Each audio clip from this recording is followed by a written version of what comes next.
Hello and welcome to the first edition of the India Today Defence Conclave, your best forum to understand the changes affecting one of the world's largest defence sectors. 2020 has been a year of unprecedented change and challenges.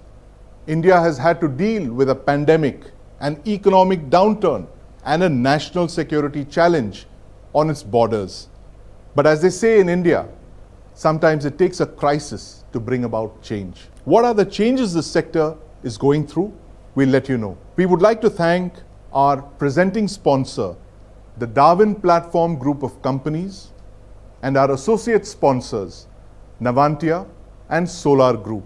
I would now like to call upon Mr. Raj Chingappa, Group Editorial Director, Publishing, India Today Group, to please inaugurate the summit. Hello, on behalf of the India Today Group, I'm delighted to welcome you to this special Defence Conclave put together by India Today magazine. We are all aware of the external threats that India faces, even as we combat some of the gravest internal threats caused by the COVID pandemic. Our borders have turned hot with conflict. China has shown its aggressive intent on the line of actual control, and for the first time in 45 years, shots have been fired and precious lives lost. Even as our brave armed forces counter China's aggressive intent, Pakistan has been up to no good and made the line of control a bloody battle zone again. With two unsettled borders and two nuclear-armed hostile neighbors, India faces enormous security challenges. To meet them, India has the world's second largest army, the fourth largest air force, and the seventh largest navy. It is one of the world's top 5 defense spenders, spending over rupees 4.7 lakh crores on defense annually. But it also has the dubious distinction of being the world's second largest importer of defense hardware. Between 2014 and 2019, India accounted for 9.5% of the global sales of weapons. India's armed forces now face 3 major challenges. The first is modernizing its aging military hardware. The second is indigenizing its military hardware to ensure it is self-sufficient. And the third is harmonizing its combat power to ensure it can defend its borders and territory against any security threat. In 2020, the Modi government has rolled out a series of measures aimed at reforming its military and reducing its dependence on imported arms. The Defense Ministry's Atmanirbhar Bharat initiative, launched this May, has seen it roll out some of the biggest policy incentives to boost indigenous defense manufacturing and make India a hub of defense equipment. The Defense Ministry has set an ambitious target of doubling India's current turnover of $12 billion in defense manufacturing to now $25 billion or rupees 1.75 lakh crores in the next 5 years. This includes an export target of $5 billion, equivalent to rupees 35,000 crores worth of military hardware. The government has given a commitment of orders of rupees 50,000 crores annually to the Indian defense industry. It has also hiked FDI in defense under the automatic route from 49% to 74% now. These goals are enshrined in the biggest post-independence defense reforms announced by the Modi government in 2020. These include the creation of the new Chief of Defense Staff, an office of the Department of Military Affairs, turning the 40 defense ordnance factories into corporates with accountability, and rolling out a new defense acquisition policy. All these are aimed at rationalizing our resources, bringing in jointness in the armed forces response, and realizing the country's goals of establishing a world-class indigenous defense industrial base. Naturally, the new policy has led to sharp debates on the kinds of changes it hopes to usher in. As the country's most read magazine, India Today has taken the initiative to stir the discourse in this direction by bringing together key stakeholders from the armed forces, the defense ministry, and the scientific community to discuss the major issues. So, sit back and watch the upcoming sessions in this conclave that will provide you with a clearer perspective and clarity on the big issues confronting India's defense sector. Thank you.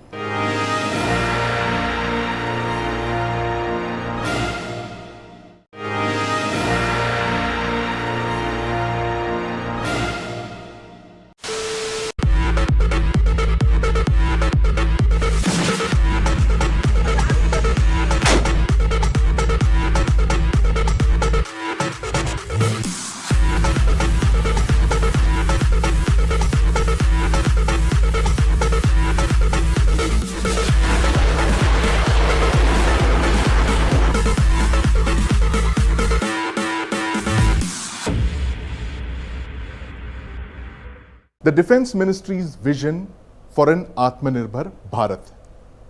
The defense sector is very unique in that the government is both the largest manufacturer and the only buyer of defense equipment. This is now beginning to change, with the government opening the sector up to private industries as a second growth engine. Driving this change is the Defense Ministry, and I spoke with Sri Rajkumar, Secretary, Department of Defense Production in the Defense Ministry.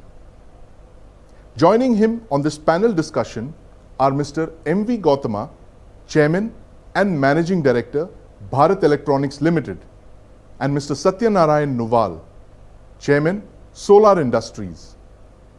What's the Defense Ministry's vision for an Atmanirbhar Bharat? What would a level playing field for the public sector and the private sector look like? Let's find out. Hello and welcome to another installment of the India Today Defense Conclave, where we discuss issues concerning one of the world's largest militaries as it embarks on its twin goals of modernization and indigenization. I want to first go over to Mr. Raj Kumar, the Secretary Defense Production, to give us the Defense Ministry's vision of an Atmanirbhar Bharat.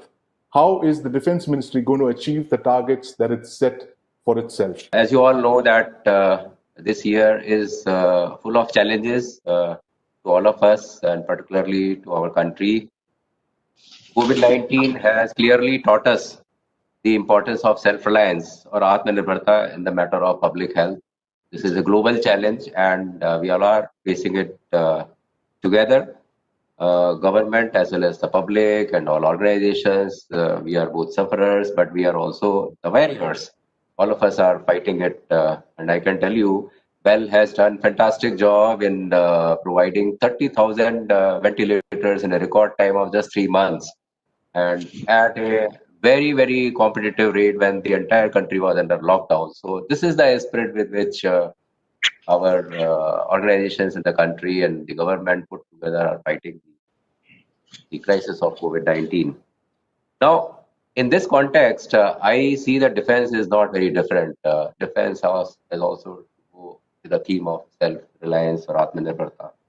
We cannot rely upon others to fulfill our defense needs. That is what the lesson, was there within us. We were not saying it so publicly, but now COVID-19 has given us the strength to say so that defense is our own problem and we have to sort it out ourselves. We need to be self-reliant in all respects. Fact remains that over the last decades, DRDO has developed more than 1,000 plus defense technologies. So we are proud of DRDO. We are proud of our Indian industry, which has partnered with DRDO in taking these technologies forward into production and meeting the needs of our defense services. Today, we are self-reliant in areas like missiles, sonars, light combat aircraft, fourth-generation military aircraft, frigates, corvettes, artillery guns, small arms, carbines, and to a large extent, the entire range of ammunition. We have a strong base of defense industries. I can say that DPSUs, as they are doing fantastic jobs, so is the private sector, which has come up of age in our country, and they are, equally contributing to this task of self-reliance or Atmanirbharta. So, as of now, in the opinion of Ministry of Defense, we have got sufficiently, strong base of indigenous technology, domestic manufacturing capability to meet our own defense needs.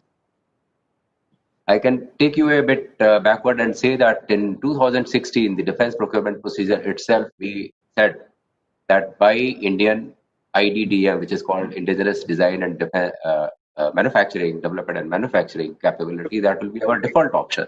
That means whenever we try to buy something for our armed forces, the first charge would be given to Indian defense industry if they are having indigenous design development capability. That is what will be our first and most important goal. Then also we said we wanted to involve other than DRDO, the Indian industry in the development of technology. So that is where we brought in the concept of make one, make two, and that is how we wanted to promote indigenous R&D capability, design capability with the visibility of long-term orders. So that is how in 2016 we started this process of developing and relying on our own indigenous design capabilities and manufacturing capabilities. So now what is so different in 2020? We were just to need to have a kind of declaration of confidence and faith in our own capabilities. That is how I look at it. The Make in India or to the next level, which we call as Atmanirbhar or self-reliant.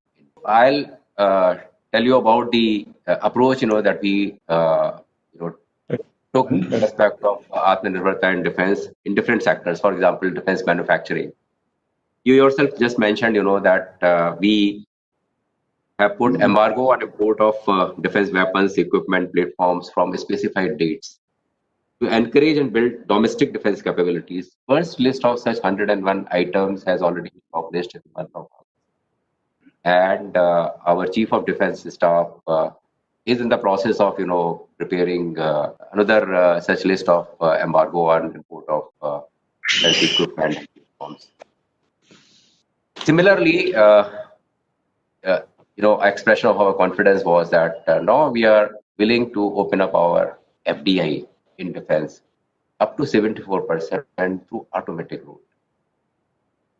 Because we understand, some of the defense technologies are such, where the OEMs are not willing to share it with us.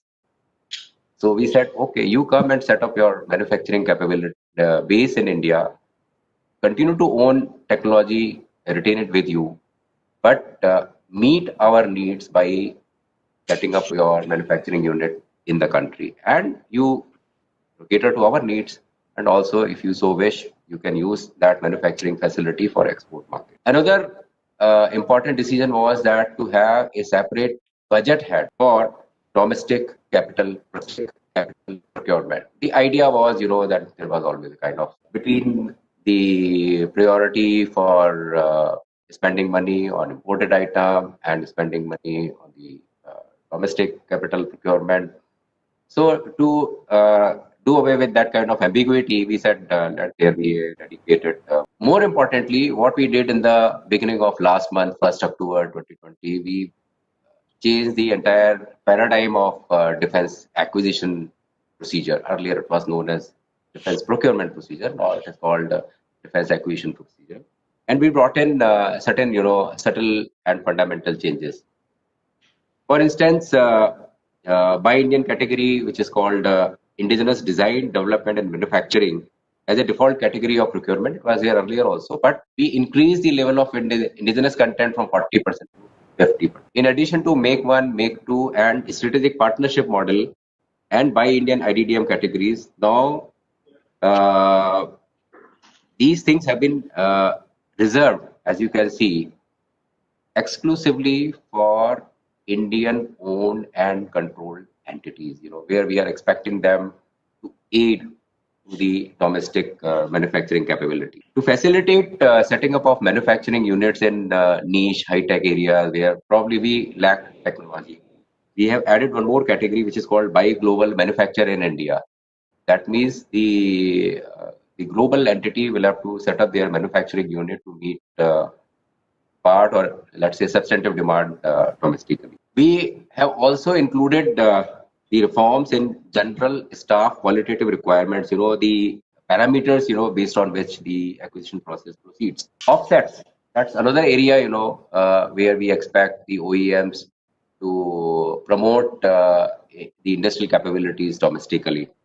So we have now focused on attracting investments and acquisition of niche technology as part of the offset reform. We have set up a portal which is called Srijan Defense Portal, which lists more than 5,000 items worth more than 12,000 crore rupees of imports in the last 3 years. We have opened it up to our domestic defense industry and thrown a kind of challenge to them that these are the items which we are importing over the years. Come forward. You can have either technology transfer with the OEM or develop your own capabilities and provide us indigenous solutions. What we see that this defense acquisition procedure 2020 will further our goal of indigenization and Atmanirbharta in defense. Now let me come to the defense R&D per se. So in R&D, as I said, DRDO over the years has already developed more than 1,000 plus technologies and made us self-reliant. DRDO has also, done kind of, liberalization. They are providing free access of indigenous defense research technologies for eligible Indian companies free of cost. The only rider is that if you manufacture the product based on DRDO technology, if it is for armed forces, they don't charge any royalty. Only if you use it for exports, you use it for non-defense uses, then you have to pay a pittance, just 2% of royalty. Then during the process of R&D, we have now started involving the Indian defense industry. This is called development cum partnership production partner model. So while they take up the challenge for developing the technology, they also invite Indian industry to come and partner with DRDO. And once the technology is developed, it is given free of cost to the partner. And any other industry, if they are willing to take the technology, they are just charged 5% of the technology cost. So this is what liberalization DRDO has done in their setup, and we are encouraging growth of indigenous defense industry. How do we develop a culture of innovation, defense innovation in general in the country? So we launched a program called Innovation for Defense Excellence in 2018 with the objective of building up ecosystem of defense R&D innovation by bringing together private industries, startups, academia, incubators. And we set up an organization called Defense Innovation Organization, and Mr. Gautama is proud owner of that organization along with HAL. So this organization throws up challenges under the ITEX scheme, and those challenges are given to us by our armed forces. And today, I can say that out of 18 challenges which we had thrown in last 2 years, 44 startups are working with us. We are providing them 1.5 crore rupees of grant for developing those innovative products, prototypes. And subject to success of those prototypes, we are also giving them opportunity to manufacture those items and meet the needs of our defense forces. We took this idea forward, and in the month of September, Honorable Raksha Mantri launched one more, addition to this IDEX challenge processes. We are now we have launched another scheme which is called IDEX for Fauji. We have got 13 lakh service personnel, with Army, Navy, and Air Force. So, and they are the one who are working on the ground. They are facing it. So we are involving them in letting us know the kind of challenges that they face, and if possible, they can also say such solutions. And those challenges will be then thrown to the startups community and will get converted into products which will have definitely, meet the need of my forces. And I'm sure that innovation will help me in capturing export market as well. So this is the way forward we are looking at. We are now in the process of, encompassing all these areas, finalizing our defense production and export promotion policy 2020, which will focus on building domestic defense manufacturing capabilities, promote export of defense equipment and weapons and platforms. As you said in the beginning of your speech, that we are focusing on target 2025. We want to have production of almost $25 billion, export of $5 billion. It's a huge target. In 5 years, doubling our production capability, not an easy task. But I am confident the stage at which today we are, the way we are getting cooperation from our industries, from our DPSUs, and the support from the government, it's possible to achieve this target. Export will be one of the very important area of our focus.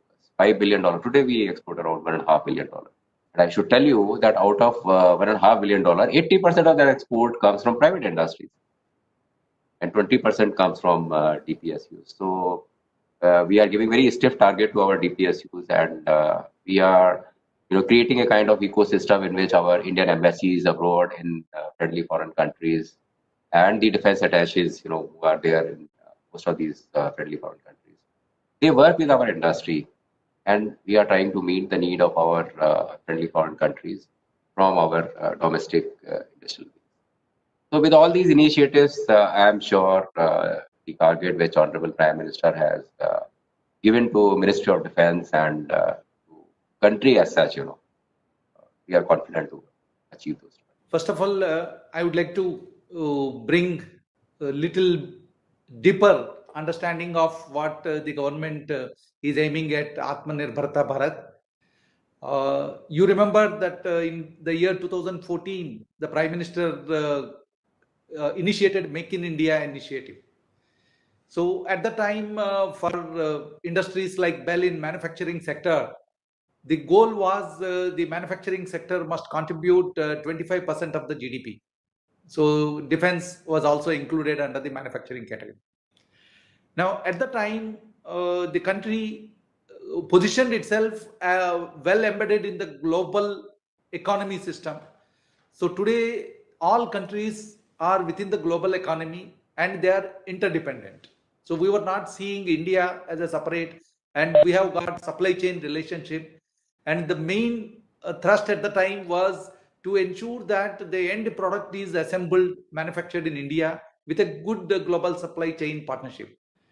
So even the foreign investments encouraged those days, direct in defense up to 49%, was mainly to see that they utilize the manufacturing capacity in the country and build the final product type of. But the 2020 transformed lives of everyone on this planet. The COVID-19 has touched the way in which we are living in this planet. Today, under COVID-19, the biggest thing happened is all the countries got affected and the entire supply chain is disrupted. So in Make in India initiative, for example, healthcare was there as a wellness, and the pharmaceutical industry was there for manufacturing the drugs and concentrating on export. But the focus was missing on the ingredients required for bulk drug manufacturing or supply of bulk drugs and medical equipment. So the COVID brought and showed us a vacuum in the country, in the healthcare sector, for example. So when we started having the opportunity to manufacture 30,000 ventilators, here I must thank Secretary DP, Sri Rajkumar ji. During COVID period, he called us up and told that we must take this initiative and we must jump in and do it. And it was challenging for us, but today it is utmost satisfying for all of us in Bharat Electronics. So we found that the supply chain, logistics, there was so much of disruption that you can't face the pandemic with without getting these critical spare parts. So you need to have, we should have started R&D in these sectors probably a couple of years back or decades back. So that showed the vacuum in the country. So today the Prime Minister gave call for Atmanirbhar Bharat. A special package has been released so that we upgrade all our infrastructure towards that, utilize our buying power. The largest market is available in India. Utilize that buying power to ensure that we have self-reliant in India in all the spheres. So defense is not excluded in that, and in fact defense is one of the prime focus. So even after we are shortly going to celebrate 75th year of independence, and even at this stage we still have foreign dependency on our defense needs. About 65% of our needs are met through imports only. So now this is becoming a catch-22 situation. You have legacy equipment from legacy partners, and you need to continuously upgrade them or continuously get the supplies of them, and we are in that trap. So for the first time from Make in India, much bigger goal is set by the government, And under the leadership of Secretary DP Sri Rajkumar ji, today the defense industry in India is going through a transformational change. The goal set in front of is much bigger, much larger, and much visionary. The enablers are provided to us in terms of change in the policy statements, procedures. So today, with such helping hand from the government, in fact, industry has to rise up, and it is a big opportunity available in the industry. So in terms of non-availability of technology, today we can partner with any foreign company, form a joint venture where the foreigner can very easily come with a 74% investment in that. And if required, government is considering on critical technology even more than that, even up to 100%. So first, the barriers of bringing in technology are not going to be there today. The second is the negative import list is a real game changer today. The industry has got confidence that you make a product meeting the defense standards, meeting the defense services requirement, you are assured of procurement of that product, because the government is going to add it in the negative import list, and the user is has to commit procurement from us. So this is going to transform the way in which the private industry is also investing in defense. All these years, private industry was probably trying to invest only when an opportunity is given to them. But today, you have to generate opportunity for yourself. You bring a product, as Sir has explained, that indigenous content in the Buy Indian category also has been drastically increased. So if the industry comes up with a indigenous design developed product, the future of the industry is secure, because the government, the moment it is accepted, it is going to be put under negative import list. Third is, this is transformational policy change in bringing up the strategic partnership model, because there are positive strengths in some industries, and we need to leverage those positive strengths, be it public sector or be it private sector. Instead of competing, it is the time where we need to collaborate. So I am very happy when you have called Mr. Satyanarayana Nuwal for this program, because we both are collaborating in manufacturing electronic fuses to Indian Army. A large number of fuses in the last 2 years we have manufactured, and I must thank the support Solar Industries have extended to us. We only make electronics, and they make us the entire explosive part of it. And in fact, the entire product is finally assembled